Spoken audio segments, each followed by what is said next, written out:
Kita buka stikernya guys. Mantap.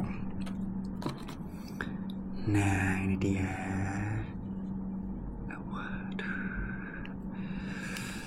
Aku mau komentarin desainnya dulu kali ya.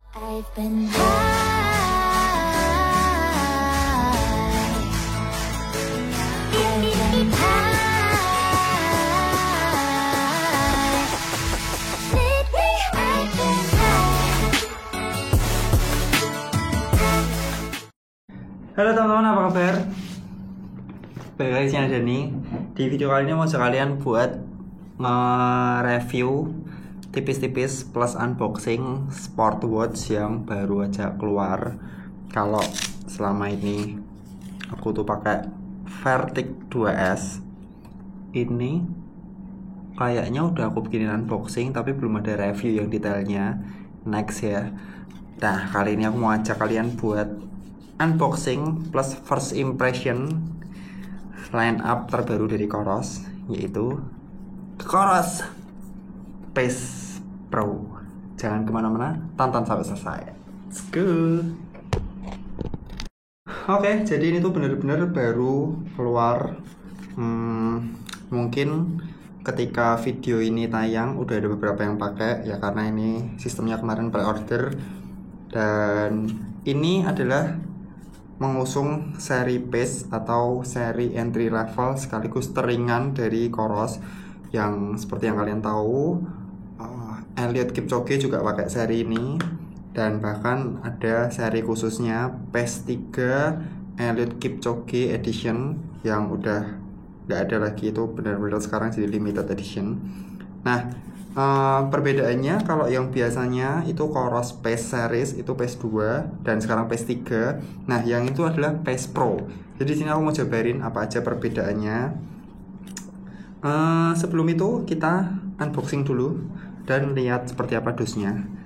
Normal sih, nggak ada yang berubah, sama aja kayak Coros-Coros pada umumnya.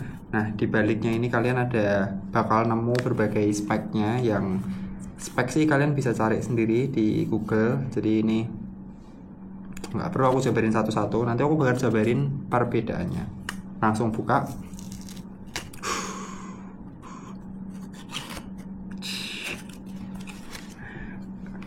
Dusnya Coros tuh selalu gini guys, ada boxnya gitu dan ada tulisannya Coros. Bersih, aku suka putih bersih.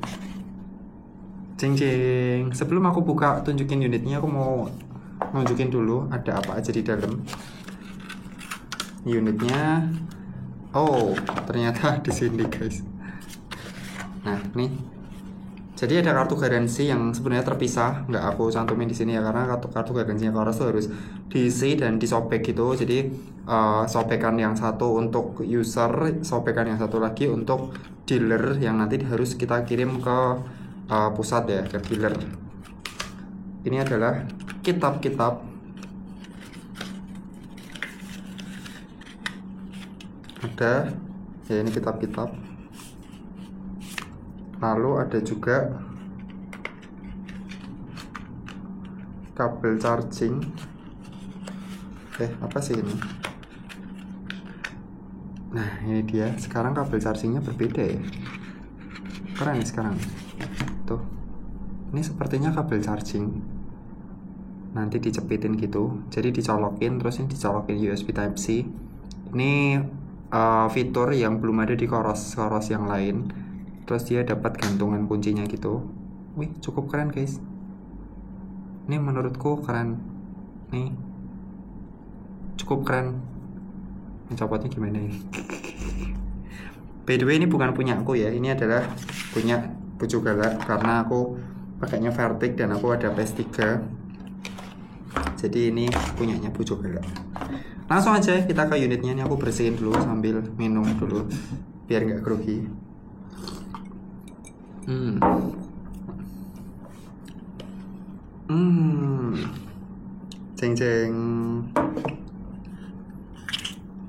Jeng. Kita buka stikernya guys. Mantap. Nah, ini dia. Waduh. Aku mau komentarin desainnya dulu kali ya. Nah, kali ini Coros strapnya berbeda dengan seri-seri yang lain. Dia mengusung seri atau mengusung strap yang udah berbentuk. Jadi dia nggak bisa flat guys, yang ini guys. Kalau kita bandingin sama seri-seri sebelumnya, dia tuh bisa flat gini. Nah, ini bisa flat gini. Tuh. Nah, ini bisa flat dan terus bukanya tuh tinggal diginin aja. Ini seri itu ya, seri Vertic ya. Pasangannya gini, ini buka lagi. Tuh. Pasang lagi tinggal cetak-cetak gitu. Tapi ini punya aku ini yang nilon.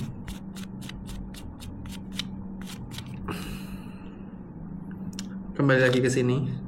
Kalau ini modelnya itu quick strap juga, tapi dia udah berbentuk ini guys. Copotnya tuh kayak harus pakai ini. Gimana ya cara copotnya ya? Nyopotnya nggak sesimpel seri sebelumnya sih guys. Jadi ini ada besinya di sini. Ini harusnya bisa dicopot nih, cuman aku nggak ada oku jadi rada susah. Nah, terus di sisi baliknya, aduh kepencet nyala guys. Di sisi baliknya ini sensornya heart rate-nya udah yang terbaru, yang flat, nggak ada tonjolannya. Jadi ini relatif enak, nyaman kita pakai.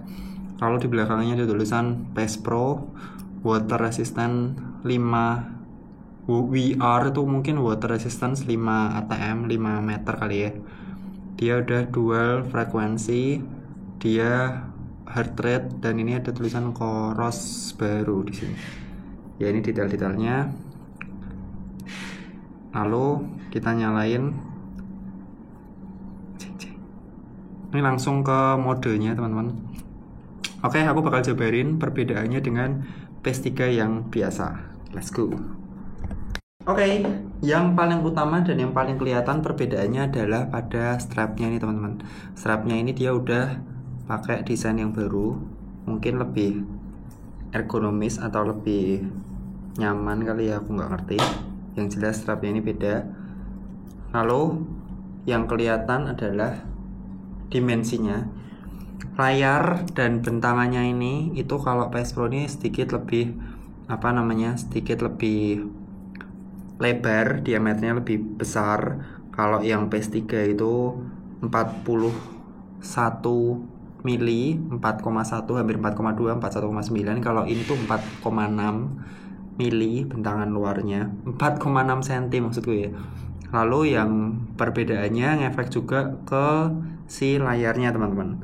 Kalau layarnya Pace 3 itu 1,2 inci, nah yang itu 1,3 inci, lumayan selisih 0,1 inci lebih lebar. Karena kalau aku sih nggak bawa Pace 3 ya, cuman ini dilihat sekilas sudah kelihatan bahwa ini lebih ke arah Apex daripada ke arah Pace, lebih gede. Lalu perbedaan lainnya yang paling ketara adalah ini layarnya udah AMOLED. Jadi layarnya ini teman-teman, ini bakal lebih jelas, ini kelihatan nih, lebih terang gitu dibanding yang ini. Nah, ya kan? Beda kan? Tuh, ini cuma tulisan aja tuh kelihatan beda. The power of AMOLED. Mas Dani, terus kalau AMOLED berarti daya tahannya nggak sekuat yang dulu. Coros kan baterainya kan terkenal kuat, terkenal awet. Nah, itu untuk kapasitas baterainya sendiri, Pace 3 itu sekitar 200-an mAh, sedangkan itu 300-an sekitar 345.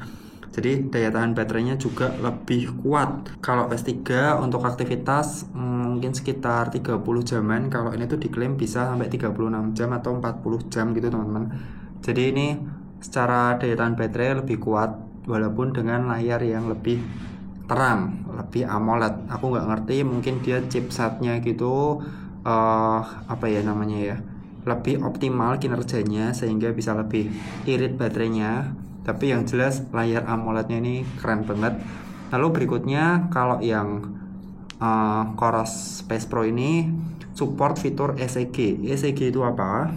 ECG itu adalah singkatan dari elektrokardiogram. Nah, intinya si Pace Pro ini bisa merekam denyut jantung lalu ditampilkan dalam data. Nah, ini bakal berguna buat kita mendeteksi ada keanehan-keanehan pada jantung kita yang rawan mungkin, atau suatu yang nggak wajar bisa kedetek sama PES Pro ini. Tapi mungkin nggak seakurat alat-alat yang ada di rumah sakit ya, jelas karena ini kecil. Secara harga juga dibandingin alat rumah sakit lebih murah, dan sensornya pasti kalau alat rumah sakit memang untuk medis lebih akurat ya. Cuman ya, PES Pro ini sudah mendukung fitur itu, sementara PES 3 nggak mendukung fitur ECG teman-teman. Nah, jadi secara garis besar udah aku jabarin kira-kira apa aja perbedaannya, dan untuk harganya ini di kisaran 6,1 jutaan atau 6,2 6,1 ya 6,6199, dan kalian bisa beli TKP. Ini adalah yang warna hitam teman-teman, mungkin dalam 2 mingguan lagi tuh bakal keluar yang warna navy dan navy itu biru tua dan abu-abu, terserah kalian mau pilih yang mana. Yang jelas ini cukup worth it. Nah, kalau semisal kalian tanya pilih PES Pro atau Apex 3, kok Apex sih? PES Pro atau PES 3, nah ini semua tergantung kalian. Yang paling utama adalah budget, karena ini 6 jutaan sementara PES 3 itu 4 jutaan, selisihnya hampir setengahnya. Kamu harus tambah 2 juta untuk ini, tapi 2 jutanya itu kalian dapat fitur yang lebih oke. Ada bisa merekam ECG, elektrokardiogram bisa, terus dia baterainya lebih kuat, lebih awet, dan yang utama dia menawarkan layar AMOLED. Satu lagi, kalau PS3 itu memori internalnya cuma 4 atau 8 GB, yang ini 32 GB, which is kalau kamu nyimpan lagu, dia bisa lebih muat banyak dan lebih tidak rawan penuh, karena data-data yang masuk tuh kalau 32 GB kan banyak ya memorinya. Kalau 4 GB, 8 GB tuh kayaknya data-data kita kalau udah penuh, data-data lari ditambah lagu itu bakalan penuh, cepat penuh, dan mungkin jadi rawan ngehang. Kayak mungkin kalian pakai setahun 2 tahun harus di reset, factory reset supaya bersihin datanya itu teman-teman. So itu dulu dari aku. Ini Kartik 2S dan ini PES Pro. Kira-kira kalian milih yang mana? Walaupun harganya jauh banget, hampir 2 kali lipat ya, pilihan di tangan kalian. So teman-teman, kalau ada penasaran langsung tulis kolom komentar. Sampai jumpa di video berikutnya. Top channel tetap semangat, bye bye.